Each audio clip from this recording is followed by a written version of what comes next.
sa tahanang ito, Lord, at sa buhay ng aming kapatid, Panginoon, kanyang mga magulang, Panginoon, at kay Ryoga, Panginoon, sa isang araw at sa isang taon na naman na ibinigay mo muli, Panginoon. Salamat sa buhay niya at patuloy mo nga, Lord, na ingatan hanggang sa paglaki niya, Panginoon, na may takot at may tiwala sa iyo, Panginoon. At ganyan din ang kanyang mga magulang, Panginoon, na patuloy siyang susunod sa salita ng Diyos at sa kanyang mga magulang, Panginoon. Kaya mo bikisin mo ng pagpapakita at mamahalan ng kanilang tahanan na patuloy na ikaw ang manguna at maghari sa buhay nila.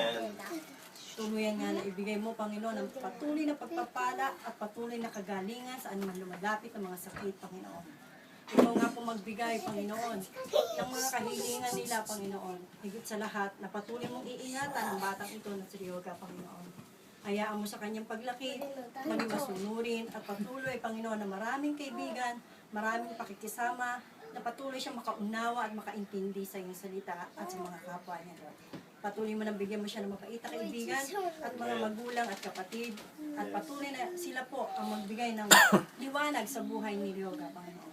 Salamat po sa patuloy na pagbibigay mo ng buhay at sa mahaba pang buhay, Panginoon, na ibibigay mo sa Kanya, na patuloy mong gagabayan sa Kanyang paglaki, Panginoon. Salamat po, O Lord, sa ilang papulit pa sa salamat.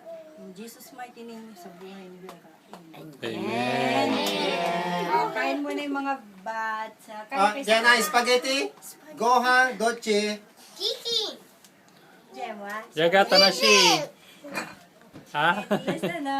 Ring ring. Ready na tayo. So, Sige, Rishi, ne.